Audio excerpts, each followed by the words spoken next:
Hi friends, வணக்கம், வந்தனம், நமஸ்காரம். ஸோ இன்றைக்கி நம்ம பார்க்க போகிற விஷயம் விடாமுயற்சியோட இன்றைக்கி 13வது நாள் ஓட கலெக்ஷன் எப்படி இருக்குது. அதேமாதிரி பார்த்திங்க அப்படின்னா நம்ம டே பை டே வந்து பார்த்திங்கன்னா விடாமுயற்சியோட கலெக்ஷன் அண்ட் ரிவ்யூ பற்றி பேசியிருக்கோம். அதுக்கப்புறம் பார்த்திங்க அப்படின்னா இடையில வந்து அஜித் சார் வரப்போகிற படம் கிட்ட ஏப்ரல் 10 ரிலீஸ் ஆக போகிற குட் பேட் அக்லி பற்றியும் ஒரு சில விஷயங்கள் நம்ம பேசியிருந்தோம். அதுக்கப்புறம் பார்த்திங்க அப்படின்னா அந்த நெகட்டிவ் ரிவ்யூஸ் கொடுத்துருக்கிற ஒரு சில யூடியூபர்ஸ், அதே மாதிரி பார்த்திங்க அப்படின்னா குறிப்பாக வன்மத்தை கக்கிக்கிட்டு இருக்கிற அந்த வலைப்பேச்சு அந்தனன் பிஸ்மி இவங்களை மூக்குடைக்கிற மாதிரி நிறைய விஷயங்கள் நம்ம வச்சுருந்தோம். எல்லாத்துக்கும் நீங்கள் சப்போர்ட் பண்ணியிருந்தீங்க. உங்கள் எல்லாத்துக்குமே பெரிய சல்யூட். தல ரசிகர்கள் எல்லாருமே சப்போர்ட் பண்ணியிருந்தீங்க. நம்ம இந்த படத்தை வந்து அஜித் ரசிகர்கள் எதிர்பார்த்த மாதிரி இல்லாமல் இருந்தால் கூட இந்த படம் முழுக்க பார்த்திங்க அப்படின்னா ஒரு ஹாலிவுட் சாயலில் ஒரு டிஃப்ரெண்ட் ஜானலில் இந்த படத்தை எடுத்திருக்கிறாரு டைரக்டர். ஸோ இது வந்து பார்த்திங்க அப்படின்னா அஜித்தோட ஒரு சில இன்ஸ்ட்ரக்ஷனும் இருக்குது அப்படிங்கிறது மறுக்கவே முடியாது. ஏன்னா இனி வர காலங்கள்லையாவது சும்மா ஒரு கமர்ஷியலாக சும்மா பஞ்சு டைலாக் பேசிக்கிட்டு இல்லை டான்ஸ் ஆடி ஏமாற்றிக்கிட்டோ இல்லை ஒரு எதிர்பார்ப்பை கிளப்பி விட்டுட்டு மக்களுடைய காசை வந்து இது பண்ணுறதோ அந்த மாதிரிலாம் இனிமேல் படம் இருக்கக்கூடாதுங்கிறதுக்கு இந்த படம் ஒரு இலக்காக இருக்குதுன்னு வச்சுக்கோங்களேன். ஏன்னா நம்ம இதுக்கு முன்னாடி வந்த படங்களாக இருக்கட்டும், இப்போ ரீசெண்டாக ஒரு சில படங்களுடைய அப்டேட்லாம் பார்த்திங்க அப்படின்னா ஒரு படம் 2 படம் தான் ஹிட்டாக இருக்குது. உடனே வந்து பார்த்திங்க அப்படின்னா ஒரு வளர்ந்து கொண்டிருக்கிற ஒரு ஹீரோ இன்னொன்று நேஷ்னல் அவார்டெல்லாம் வாங்கி அது போக பாலிவுட் ஹாலிவுட்லாம் நடிச்சிட்ருக்க ஒரு ஹீரோவை வந்து அசால்ட்டாக வந்துட்டு காயப்படுத்தி பேசுகிற ஒரு சில விஷயங்கள்லாம் நம்ம பார்க்க முடியுது. காரணம் என்ன அப்படின்னா அவங்களுடைய வளர்ச்சி அவங்க தடுக்கிறாங்க அப்படின்ட்டு ஒரு நம்ப முடியாத ஒரு விஷயம். இன்னொரு பக்கம் எந்த ஒரு எவிடன்ஸும் கிடையாது. ஒரு வளர்ந்துட்டு இருக்க ஹீரோவை டச் பண்ணி பேசிட்டோம் அப்படின்னா அது வைரல் ஆயிரும். ஏன்னா இன்றைக்கி வந்து பார்த்திங்க அப்படின்னா மீடியா வந்து எப்படி இருக்குது அப்படின்னா எந்த விஷயம் நெகட்டிவாக இருக்கோ அந்த விஷயம் பயங்கரமாக வைரல் ஆகும். பாசிட்டிவாக ஒரு விஷயம் வைரல் ஆச்சு, பாசிட்டிவாக ஒரு விஷயம் மக்களால் ஏற்றுக்கொள்ளப்பட்டுச்சு அப்படின்னா அது வந்து இந்த விடாமுயற்சியோட அந்த படத்தோட இதுதான் ரிவ்யூ தான். ஏன்னா கிட்டத்தட்ட 4 பக்கம் இருந்து இந்த படத்துக்கு வந்து பார்த்திங்க அப்படின்னா நெகட்டிவ் ரிவ்யூ தான் வந்துச்சு. பட் இருந்தாலும் அஜித்தோட நலன் விரும்பிகளாக இருக்கட்டும், அதே மாதிரி பார்த்திங்கன்னா டைரக்டர் மகிழ் திருமேனியோட அவர்களுடைய நலன் விரும்பிகள் ஒரு சிலரும், அஜித்தோட ரசிகர்கள் என்னை மாதிரி ஒரு வெறித்தனமான ரசிகர்கள், இந்த மாதிரி ரசிகர்களுடைய சப்போர்ட்னால் அந்த நெகட்டிவ் ரிவ்யூலாம் வந்து அடித்து தோசம் பண்ணிவிட்டு இன்றைக்கி இந்த படம் கிட்டத்தட்ட 1000 கோடியை நெருங்கிட்டு இருக்கிற ஒரு சூழலில் இருக்குது. இன்னமும் லைக்கா வந்து அப்டேட் கொடுக்கல அப்படின்னு சொல்லிட்டு ஒரு விமர்சனம் இருக்குது. ஸோ அவங்க அப்டேட் கொடுக்கணும் அவசியமும் கிடையாது, நிபந்தனையும் கிடையாது. படம் வெற்றி படம் அப்படிங்கிறப்ப நம்ம அந்த படத்தை செலிப்ரேட் பண்ணுறாங்க. இன்றைக்கி லைக்கா வந்து பார்த்திங்க அப்படின்னா தொடர்ந்து நம்ம பேசிக்கிட்டு இருந்தோம். 2 வருடங்களாக லைக்காவுக்கு ஒரு பின்தங்கிய நிலைமை. எந்த படமும் சரியாக போகலை. பெரிய பட்ஜெட் படங்களே வந்து பார்த்திங்கன்னா போட்ட காசை கூட ரிட்டன் எடுக்க முடியாத ஒரு சூழ்நிலையில் இருந்தாங்க. ரொம்ப எதிர்பார்க்கப்பட்ட படம் தான். பல சிக்கல்கள் தடைகள் மத்தியில் இந்த படம் முடிக்கப்பட்டு திரைக்கு வந்து இன்றைக்கி எல்லாராலும் ஏற்றுக்கொள்ளப்பட்டு வெற்றி படமாக மாறினது மட்டும் இல்லை, லைக்காவோட அவங்க எதிர்பார்த்த கலெக்ஷனோட அதிகமான ஒரு கலெக்ஷனை கொடுத்துருக்கு அப்படிங்கிற ஒரு ரிப்போர்ட்டும் நமக்கு கிடச்சிருக்கு. ஓகே ஃப்ரெண்ட்ஸ், அதேமாதிரி பார்த்திங்கன்னா ரீசண்டாக ஒரு 4 டேஸுக்கு முன்னாடி நம்ம பேசின வீடியோக்கள், இன்னொன்று வந்து பார்த்திங்கன்னா அஜித் சாருக்கு சப்போர்ட் பண்ணி நிறைய வீடியோக்கள் பேசியிருந்தாங்க. அதில் ஒரு விஷயம் வந்து பார்த்திங்க அப்படின்னா எல்லாராலுமே ஏற்றுக்கொள்ளப்பட்டது. என்னென்னா ஒரு படத்து வர்றதுக்கு முன்னாடியே ஃபஸ்ட் லுக்கு அப்படிங்கிற ஒரு விஷயத்தை வச்சு அந்த படத்தோட ஹைப் அதிகமாக்குறது. அதுக்கப்புறம் பார்த்திங்க அப்படின்னா டீசர், அதுக்கப்புறம் ட்ரெய்லர், அதுக்கப்புறம் பார்த்திங்க அப்படின்னா ஏதோ ஒரு சாங்கை வந்து பார்த்திங்க அப்படின்னா போட்டுவிட்டு அந்த சாங்கை பயங்கரமாக ட்ரெண்டாக்கி விட்டுட்டு அந்த படத்துக்கு இன்னும் மக்களிடையே ஒரு பெரிய எதிர்பார்ப்பை கிளப்பி விட்டு அந்த படத்தில் உட்காந்தோம் அப்படின்னா அந்த பாட்டுக்கும் அந்த படத்துக்கும் அந்த ஃபஸ்ட் லுக்குக்கும் அந்த டீசருக்கும் அந்த ட்ரெய்லருக்கும் சம்மந்தமே இல்லாமல் இருக்கும். இதை வச்சு ஒரு வியாபாரம் நடந்துகிட்ருக்கு அப்படிங்கிறத நம்ம இன்டைரக்டாக நிறைய வீடியோக்களில் நம்மளுடைய வீடியோக்களில் நம்ம பேசியிருந்தோம். நம்ம அஜித் சார் இப்படி பண்ணுறது கிடையாது அப்படிங்கிறதையும் நம்ம பேசியிருந்தோம். படம் எப்படி இருக்குது, ஏன்னா ஒரு அப்டேட் கேட்டாவே என்ன பண்ணார், தயவுசெய்து இந்த மாதிரிலாம் பண்ணாதீங்க அப்படின்னு சொல்லிட்டு அஜித் ரசிகர்களுக்கு ஒரு வேண்டுகோள் வச்சு ஒரு அறிக்கை விட்டுருந்தார். அதுக்கப்புறம் பார்த்திங்கன்னா கடவுளே அஜித் அப்படிங்கிற ஒரு ஸ்டேட்மெண்ட்டு, அதுக்கும் அவர்கிட்ட இருந்து ஒரு அறிக்கை வந்தது. ஒரு ஆடியோ லான்ச் கிடையாது. ஒரு அங்கே கார் ரைஸுக்கு போனால் அங்கேயும் வந்து ஒரு சில விஷயங்கள், அஜித் வாழ்க விஜய் வாழ்கன்னு சொல்கிறீங்க, நீங்கள் எப்போ வாழ போகிறீங்க, உங்கள் லைஃப்பை பாருங்கள் அப்படின்னு சொல்கிறது. இந்த மாதிரி ஒரு மனுஷன் ஒரு சினிமாவை வந்து ஒரு ஒரு ஒரு எப்படி சொல்கிறது அப்படின்னா ஒரு ஃபேஷனாக, அது கார் ரைஸ் அவருடைய ட்ரீம் ஃபேஷன், அது எடுத்துக்கிட்டு அச்சீவ் பண்ணிக்கிட்டு எந்த ஒரு சூழ்நிலையிலும் அவருடைய ரசிகர்களை வந்து சுயநலத்துக்கு யூஸ் பண்ணாமல் இன்றைக்கி வரைக்கும் பார்த்திங்க அப்படின்னா அவங்களுக்கு நல்லதே நினச்சிட்ருக்கிறார். ஆனால் அப்படி இருந்தால் கூட பார்த்திங்க அப்படின்னா ஒரு சில நெகட்டிவ் பேச்சு இந்த மாதிரி பண்ணால் தான் இன்னமும் ரசிகர்கள் எதுவும் பண்ணாதுன்னு சொன்னால் தான் அதை ரசிகர்கள் நிறையா பேர் பண்ணுவாங்க. ஸோ அந்த வந்து மேஜிக்கை வந்து அஜித் தெரிஞ்சு வச்சுருக்காருன்னு சொல்லிட்டு இந்த வலைபேச்சு பிஸ்மி அந்தனன்லாம் பேசியிருந்தாங்க. நம்ம அதுக்கு எதிர்த்தும் பார்த்திங்கன்னா பயங்கரமாக நம்ம பேசியிருந்தோம். அதுக்கு வந்து அவங்க எங்கேயோ உட்காந்துட்டு ஒரு முனையில் உட்காந்துட்டு பேசுகிறானுங்க வைக்கிறானுங்க, இவ்வளோ கோடி அத்தனை கோடி அப்படின்னு சொல்லிட்டு பேசுகிறானுங்க வைக்கிறானுங்க. நீ ஏன் எங்கேயாவது ஒரு இடத்துல தான் உட்காந்துட்டு பேசுகிற? நான் ஒரு படத்தை நான் ஒரு படத்தை ஹைலைட் பண்ணி தான் பேசுகிறேன். நான் அந்த படத்தை ஹைலைட் பண்ணி பேசுகிறப்ப அந்த படத்தில் ஒரு சாதாரண ஒரு லைட்மேனுக்கு கூட நான் வந்து என்ன பண்ணுறேன், நான் அந்த படத்தை ஹைலைட் பண்ணி பேசுகிறதுனால அவங்களையும் நான் ரெஸ்பான்ஸ் பண்ணுறேன். ஆனால் நீ அப்படி கிடையாது. அவங்க எல்லாரையும் அவங்களுடைய வேலை பார்த்த அந்த ஒரு படத்தை நம்ம ஈஸியாக நம்ம குறை சொல்லிட்டு போடலாம். அந்த படத்தில் எத்தனை பேருடைய வேர்வை சிந்தி கஷ்டப்பட்டிருப்பாங்க. ஸோ அவங்களுடைய அந்த உழைப்பே அசிங்கப்படுத்துகிற மாதிரி நீ பேசிக்கிட்டு இருக்கீங்க. அதுக்கு நீங்கள் பேசிட்டு போங்க, அது உங்களுடைய இஷ்டம். நம்ம அதுக்கும் பார்த்திங்க அப்படின்னா நிறைய கண்டனங்கள் நம்ம தெரிவிச்சிருந்தோம். ஓகே, இந்த படம் பார்த்திங்க அப்படின்னா நம்ம என்ன பேசிகிட்டு இருந்தோம் அப்படின்னா, இந்த மாதிரி வைப்பை க்ரியேட் பண்ணி விட்டுட்டு பார்த்திங்க அப்படின்னா பேசாமல் இருந்துப்பாங்க. அஜித் சாரும் பார்த்திங்க அப்படின்னா அந்த மாதிரி இதெல்லாம் பண்ண மாட்டார். இப்போ இந்த படம் வந்ததுக்கப்புறம் பார்த்திங்க அப்படின்னா எந்த ஒரு இன்ட்ரோ சாங்கு நம்ம பேசிகிட்டு இருக்க விஷயம் தான் மறுபடியும் பேசிகிட்டு இருக்கோம். ஆனால் அதில் நிறைய விஷயங்கள் இப்போ நிறையா வந்துக்கிட்டு இருக்குது. ஒரு மாஸ் சாங் இல்லை, ஒரு இன்ட்ரோ இல்லை, ஒரு ஹாலிவுட் படத்தை போய் பார்க்குற மாதிரி இருக்குது. அதுலேயும் ஒரு சில மெசேஜெலாம் இருக்குது. இப்போ அடுத்து ஏதாவது இவருக்கு ஈக்குவலான ஒரு மாஸ் ஹீரோவோ, ஓப்பனாகவும் சொல்கிறேனே, ஒரு ரஜினி சாரோ, கமல் சாரோ, இல்லை விஜய் சாரோ, இல்லை வர சிவகார்த்திகேயன், தனுஷ், இந்த மாதிரி மாசான படங்களில் வராங்க வைக்கிறாங்கங்கிறப்ப மக்கள் அதை ஏற்றுக்கொள்ளக்கூடிய ஒரு மனப்பான்மை மாறும். மக்கள் சினிமாவை இன்றைக்கி வேறு மாதிரி பார்க்க ஆரம்பிச்சிட்டாங்க இந்த ஓடிடி தலை வந்ததுக்கப்புறம். ஏன்னா நல்ல நல்ல படங்கள் எந்த லாங்குவேஜில் வந்தாலுமே அது பெரிய ஆக்டர் நடிச்சிருக்காங்க அப்படிலாம் போய் பார்க்கறது கிடையாது. அந்த படம் நல்லா இருக்குது அப்படிங்கிறப்ப போய் பார்க்குறாங்க. ஏன்னா ரீஜனல் லாங்குவேஜ்லேயே ஓடிடியில் இருக்குது. அப்படிங்கிறப்ப இந்த மாஸு, இந்த டான்ஸ் ஆடி ஏமாத்துறது வைக்கிறது இதெல்லாம் இனிமேல் செல்லுபடியாகாது. அதேமாதிரி பார்த்திங்க அப்படின்னா ரீசெண்டாக ஒரு ப்ரொடியூசர் தான், அவங்களும் பேட்டி கொடுத்துருந்தாங்க. அவங்க அதை ஒரு பிஸ்னஸாக பார்க்குறாங்க, அவ்வளோதான்.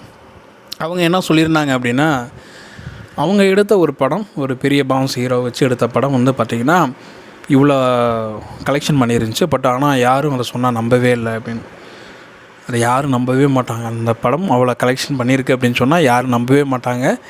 ஏன்னா அந்த படம் பயங்கரமான ஒரு மொக்க படம். அதில் வந்து ஒரு ஹைப்பை உருவாக்கி விட்டாங்க. என்ன அப்படின்னா, கேப்டன் அவங்கள வந்துட்டு ஒரு ஏஐ மூலமாக வந்து அவங்களுக்கு ஒரு ட்ரிபியூட் பண்ணணும் அப்படின்னு சொல்லிட்டு. கடைசியில் பார்த்தீங்கன்னா அது வந்து எங்கடா கேப்டனை காணாமன்ற மாதிரி தொலைவர மாதிரி தான் இருந்துச்சு. இதை வந்து எல்லாரும் அக்செப்ட் பண்ணிப்பீங்க. ஆனால் உண்மையான ட்ரிபியூட் கொடுத்த ஒரு படம் நம்ம பேசியிருந்த விஷயம் லப்பர் பந்து படம் தான். அந்த படம் கதை நல்லா இருந்துச்சுனால நல்லா ஓடிச்சு. உண்மையாகவே எத்தனையோ அந்த சிஜிக்கு சம்திங் ஏஐ இதுக்கெலாம் வந்து எத்தனையோ கோடி செலவு பண்ணோம் இவரை கொண்டு வரதுக்கு. யாருக்குன்னா விஜய் கேப்டனை கொண்டு வரதுக்கு அப்படின்னு. ஆனால் அவங்க சிம்பிளாக என்ன பண்ணிட்டாங்க, செவுத்தில் கேப்டனுடைய ஃபோட்டோவை வரைஞ்சி போட்டு ஸ்டிக்கர், பைக்கில் ஸ்டிக்கரு, பாட்டு தான் இவ்வளோ விஷயத்த பண்ணி அந்த படத்தை பயங்கரமாக ஹிட் ஆகிருச்சு. கேப்டனுக்கும் ஒரு பெரிய ட்ரிபியூட்டாக இருந்துச்சு. அந்த படம் வந்து பார்த்திங்கன்னா இத்தனை கோடி கலெக்ட் பண்ணதை வச்சு இது தாங்க இன்றைக்கி இருக்கிற பிஸ்னஸ். என்ன அப்படின்னு பார்த்தீங்க அப்படின்னா, ஒரு படத்தை வந்து பயங்கர வைப்பாக்கி விட்றது. வைப்பாக்கி விட்டு இந்த வைப் எப்படி ஆகும் அப்படின்னா, எப்படி ஆகும்? ஆடியோ லான்ச்சில் ஏதாவது ஒரு கண்டென்ட் வைரலாக பேசி விட்றது. ஏதோ ஒரு ஆக்டருக்கு ஆப்போசிட்டாக பேசுகிறப்ப அந்த ஆக்டரோட ஆடியன்ஸும் என்ன பண்ணுவாங்க, நெகட்டிவாக இது பண்ணுவாங்க. இவங்களுடைய ஆடியன்ஸும் ஒரு உரசலை உருவாக்கி விட்டுட்டு அதில் ஒரு வைப்பு மறுபடியும் என்ன ஆகும் அப்படின்னா, ஏதாவது ஒரு ஃபேஸ்புக்காரனுக்கும் யூடியூப்காரனுக்கும் இன்ஸ்டாக்காரனுக்கும் காசை கொடுத்து பூஸ்டப் பண்ணி விட்டு ட்ரெண்ட் ஆக்கி விட்டுட்டு இப்போ அப்படி இருக்குது இப்படி இருக்குது அப்படின்னு சொல்லிட்டு அங்கே போய் பார்த்தா தான் ஒன்றுமே இருக்காது. ஆனால் அதில் நிறைய உள்கொத்துக்கள் இருக்குது. நிறைய விஷயங்கள் வந்து இன்றைக்கி மக்கள் வந்து எல்லாருமே யோசிக்க ஆரம்பிச்சிட்டாங்க. ஒரு காலம் வரைக்கும் டைரக்டருக்காக படம் பார்க்க போனவங்க நிறைய பேர் இருந்தாங்க. இன்றைக்கி ஹீரோக்களுக்காக, ஒரு பாட்டுக்காக, அதே மாதிரி ஒரு சில சின்ன சின்ன சீன்ஸுக்காக படம் பார்க்க போகிறவங்களாம் நிறையா பேர் இருக்கிறாங்க. இப்போ நான் ஒரே ஒரு விஷயம் சொல்கிறேனே, இப்போ ரீசண்டாக இந்தியா லெவலில் பார்த்திங்க அப்படின்னா எல்லாருமே அரைச்சமாவை தான் அரைச்சிட்ருக்குறாங்க. வில்லன், ஹீரோ, அதுக்கப்புறம் பார்த்திங்க அப்படின்னா ஹீரோவே நெகட்டிவ் ரோல் பண்ணுறது, இந்த மாதிரி ஒரு சில விஷயங்கள் அப்படி தான் போயிட்டுருக்கு. ஏன்னா ஸ்டோரிலாம் இல்லை, ஏன்னா எல்லாத்தையுமே எடுத்தாச்சு. ஆனால் என்ன நடக்குதோ நடைமுறையில் இயல்பாக ஒரு விஷயம் நடக்கலை, அந்த மாதிரி நடக்கிற விஷயங்களை ஒரு படமாக எடுக்கிறப்ப தான் அந்த படம் வந்து பார்த்திங்கன்னா பெரிய லெவலில் ரீச் ஆகுது. எல்லாருமே அதை கொண்டாடுறாங்க. மாதிரி இந்த பெரிய லெவலில் பார்த்திங்கன்னா இந்த கமர்ஷியல் படங்களை கொண்டாடுறதெல்லாம் மக்கள் விரும்புகிறதே கிடையாது. யதார்த்தமான படங்கள் என்ன, மலையாள படங்கள், நம்ம ஒரு எக்ஸாம்பிள் மறுபடியும் நான் சொல்கிறேன், அதில் வந்து ஹீரோலாம் வந்து கண்டே பிடிக்க முடியாது, இவர் தான் ஹீரோவா அப்படின்னே தெரியாது. ஆனால் அந்த கதை நகருகிற விதம், அடுத்த சீன் என்ன அப்படிங்கிற எதிர்பார்க்குற விதம்லாம் பார்த்திங்கன்னா வேறு லெவலில் இருக்கும். சின்ன பட்ஜெட்டு, சின்ன சின்ன நடிகர்கள் நினைப்பானா படம் வேறு லெவலில் போயிடுது. நிறைய படங்களில் சொல்லலாம். ஆனால் இன்னும் பார்த்திங்க அப்படின்னா தமிழ் இண்டஸ்ட்ரியாக இருக்கட்டும், குறிப்பாக தெலுங்கு, ஹிந்தி இண்டஸ்ட்ரிலாம் வந்து இன்னமும் மாறவே இல்லை. இன்னமும் வந்து இந்த மாஸ் ஹீரோக்களுக்கு, அந்த ஹீரோக்களுக்கு ஏற்ற மாதிரி ஒரு சப்ஜெக்ட்டு. ஸோ நான் சொல்லியிருந்தேன்ல, அந்த ப்ரொடியூசர் அந்த மேடமே என்ன சொல்லியிருந்தாங்க அப்படின்னா, கதை இருக்கணும் ஓகே தான், ஆனால் ஃபேன்ஸுக்காண்டி என்ன பண்ணணும் அப்படின்னா, அந்த கதையில் ஒரு சில விஷயங்கள் நம்ம ஆட் பண்ணால் தான் ஃபேன்ஸுக்கும் கொஞ்சம் திருப்தியாக இருக்கும் அப்படின்னாங்க. ஓகே, நான் எவ்வளோ நாளைக்கு அப்படி பண்ணிக்கிட்டே இருப்பீங்கன்ற நான் சலிப்பு தட்டாது. இனி வர காலங்களில் எல்லா ரசிகர்களுக்குமே இந்த மாதிரி வந்துட்டு ஓப்பனிங் சாங் போட்டு டான்ஸ் ஆடிக்கிட்டு பஞ்ச் டைலாக் பேசுகிறதுலாம் வந்து இனி வர காலங்களில் என்ன பண்ணுவோம், சலிப்பு தட்ட ஆரம்பிச்சிருச்சோம். அதுக்கு வந்து முன்னோடியாக அஜித் சார் என்ன பண்ணுறாரு, இந்த மாதிரி கதைக்கு என்ன கொடுக்க முடியுமோ, என்ன நடிக்க முடியுமோ அந்த விஷயத்தை அவர் பண்ணி அவர் ஒரு முன்னோடியாக போயிட்டாருன்னு வச்சுக்கோங்களேன். நம்ம சொல்லியிருந்தோம் நிறையா வீடியோக்களில், இனிமேல் வந்து பஞ்ச டைலாக்கோ இல்லை டான்ஸ் ஆட்டி ஏமாத்துறதுக்கோ வேலையே கிடையாது. அப்புறம் முக்கியமான விஷயம் என்ன சொல்லியிருந்தோம் அப்படின்னா, இதுதான் இந்த வைபை க்ரியேட் பண்ணி விட்டுட்டு மக்கள் மத்தியில் வந்து ஒரு எதிர்பார்ப்பை கிளப்பி விட்டுட்டு படத்தை அதிகமாக தேட்டர் விநியோகங்களுக்கு விற்று அதில் வந்துட்டு பயங்கர கலெக்ஷன் அப்படி இப்படின்னு பேசிகிட்டு இருக்கிற வேலைகள் இனிமேல் நடக்காது, சான்சஸ் இல்லை. டிக்கெட்லாம் வந்து இந்த இதில் தான் போகும். அதே மாதிரி பார்த்திங்கன்னா அஜித் சாரோட படங்கள் வந்து விடாமுயற்சி இந்த மாதிரி படம்லாம் வந்தப்போ இந்த படங்களில் ரசிகர் மன்றத்துக்குன்னு எந்த இதுவுமே கிடையாது. நம்ம நிறைய படம் பார்த்தோம். 1500 2000 சொல்லிட்டு ஃபஸ்ட்டு ஷோ அந்த முதல் நாள் டிக்கெட்லாம் வந்துட்டு விற்றானுங்க. அப்படி விற்று தான் வந்து பார்த்திங்கன்னா கலெக்ஷன் ஆகிருக்கும். அதேமாதிரி பார்த்திங்கன்னா பயங்கர டிமாண்டு ஓடிடி இதுலலாம் வந்து, ஏன்னா வைப்பை க்ரியேட் பண்ணி விட்டோன்னா மக்கள் மத்தியில் ஒரு எதிர்பார்ப்பை க்ரியேட் பண்ணப்போ அந்த மாதிரி ஒரு அதான் ஒரு எப்படின்னா ஒரு மேஜிக் மாதிரி தான். பிரம்மாண்டமாக காமிச்சு கடைசியில் அந்த படம் புஷ்ஷுன்னு போயிடும்ல, அந்த மாதிரி தான் பண்ணி தான் இன்றைக்கி ஏன்னா அவங்க வந்து பார்த்திங்கன்னா ஒரு வியாபார ரீதியாக பண்ணுறாங்க. இந்த படத்தை நான் 100 கோடி ரூபா சம்பளம் வாங்குகிறேன். இப்போ ரீசெண்டாலும் பார்த்திங்க அப்படின்னா எஸ்கே கிட்டத்தட்ட 30-40 கோடி ரூபா சம்பளம் வாங்கியிருந்தார். இந்த அமரன் படத்துக்கு அப்புறம் பார்த்திங்கன்னா 70 கோடின்ற மாதிரி இருந்தது. கடைசியில் பார்த்திங்கன்னா 100 கோடி ரூபா சேல்ரி கேட்குறாரு அப்படின்ற நியூஸ்லாம் வருது. அது எந்தளவுக்கு உண்மை பொய்யா அப்படின்னு தெரியல. அப்போ யோசித்து பாருங்கள், இந்த 100 கோடி ரூபா யார் கொடுக்குறா? நீங்கள் நான் எல்லாம் என்ன பண்ணுறோம்? டிக்கெட் எடுத்து கொடுக்குற காசு தான் இந்த காசு. நான் என்ன கேட்குறேன் அப்படின்னா, சரி ஓகே, அந்தளவுக்கு ஒரு நம்ம என்டர்டெயின் பண்ணுறீங்களா வைக்கிறீங்களான்னு கேட்டிங்கன்னா கிடையாது. இன்னொரு முக்கியமான ஒரு விஷயம் சொல்கிறேன், ரொம்ப கவனிங்க. இப்படி இவங்க சம்பளத்தை ஏற்றிட்டே போகிறாங்க அப்படின்னா இந்த படம் நீங்கள் பார்க்குறீங்க, தேட்டரில் போய் பார்த்துட்றீங்க, மறுபடியும் பார்க்கணும் அப்படின்னா ஓடிடியில் தான் பார்க்கணும். இன்றைக்கி ஓடிடியோட சப்ஸ்கிரிப்ஷன் ரேட்டெல்லாம் நீங்களே பார்த்துக்குங்க. நெட்ஃப்ளிக்ஸ்லாம் வந்து 699 ரூபா ஒரு சாதாரண ஒரு ஹெச்டி இந்த மாதிரி பார்க்குறதுக்கே. இந்த மாதிரி யூடியூப்லாம் வரப்போ அவன் என்ன பண்ணுவான்? அவனும் இன்க்ரீஸ் பண்ணுவான். அவன் சம்பாதிக்க தானே பார்ப்பான், அவனும் அதிகமாக இன்க்ரீஸ் பண்ணுவான். இதுக்கெல்லாம் நிறைய வாய்ப்புகள் இருக்குது இனி வர காலங்களில். அதனால் இந்த ஒரு ரீசெண்டாக ஒரு விஷயத்தை முன்னெடுத்திருக்காங்க மலையாள சினிமாவில். பெரிய நடிகர்லாம் வந்து சம்பளத்தை வந்து கொஞ்சம் குறைக்கணும், அப்போ தான் நிறைய நல்ல நல்ல படங்கள் வர நிறைய வாய்ப்பு இருக்குது அப்படின்னு. இதுக்கு அந்த இப்போ மலையாள நடிகர்லாம் வந்து பார்த்திங்கன்னா பெரிய லெவலில் 100 கோடி 200 கோடிலாம் சம்பளம் வாங்கலைங்க. பெரிய ஆக்டர்ஸே வந்து பார்த்திங்கன்னா 10 கோடி 5 கோடி தான் வாங்கிட்டுருக்காங்க. அவங்களுக்கே அவங்களே வந்து குறைக்க சொல்கிறாங்க. ஆனால் இன்றைக்கி இருக்கிற தமிழ் இண்டஸ்ட்ரியில் பாருங்கள், ஒரு படம் அதுக்கு முன்னாடி பிரின்ஸு சுத்தமாக போகல, அதுக்கு முன்னாடி ஒரு படம் ஏதோ கொஞ்சமாக போச்சு. அமரன் படம் ஓடிருச்சு, ஒரு படம் ஓடின ரீசன்னால் 100 கோடி ரூபா 70 கோடிங்கிற மாதிரி பேசியிருந்தோம். இப்போ 100 கோடி ரூபா சம்பளம் வாங்குறாரா அப்படின்ற மாதிரி பேச்சு அடிபட்டுருக்கு. யோசனை எந்த அளவுக்கு போயிட்டுருக்கு அப்படிங்கிறத புரிந்து கொள்ளுங்கள். இது வந்து ஒரு கண்மூடி வித்தை தான். படமே ஓடலாட்டியும் கூட ஓடிடியில் விற்கணுங்கிறதுக்காண்டி என்ன பண்ணுறாங்க அப்படின்னா, படம் அவ்வளோ கலெக்ஷன் இவ்வளோ கலெக்ஷன் சொல்லிட்டு ப்ரொடியூசர் சைட்லேருந்து ஏதாவது ஒன்று பிரச்சனை பில்டப் கொடுத்து வச்சு. ஏன்னா இன்றைக்கி வரைக்கும் லைக்கை ஏன் வாயை திறக்கலைன்னா அதுதான் ரீசன். படத்துக்கு ரொம்ப ஹைப்பை கிரியேட் பண்ணி விட்டு ஓடிடியில் அதிகமான ரேட்டுக்கு விற்கணுங்கிறதுக்காண்டி என்ன பண்ணுறாங்க அப்படின்னா, படம் ஓடாத படத்தை கூட, பெரிய லெவலில் கலெக்ஷன் இல்லாத படத்தை கூட இவ்வளோ கோடி கலெக்ஷன் அவ்வளோ கோடி கலெக்ஷன். அதனால தான் இன்றைக்கி ரைடெலாம் போய்கிட்டு வச்சுக்கிட்டு இது பண்ணிக்கிட்டு இருக்காங்க. ஒரு சில பேர் அட்ஜஸ்ட்மெண்ட்டில் ஓடுது, ஒரு சில பேர் இந்த மாதிரி. அதனால் இன்றைக்கி பார்த்திங்க அப்படின்னா அந்த பெரிய பெரிய ப்ரொடியூசராக இருந்தவங்களாம் ஒரு 5-10 வருஷத்துக்கு முன்னாடி இருந்தவங்களாம் இன்றைக்கி ஆளே காணும்.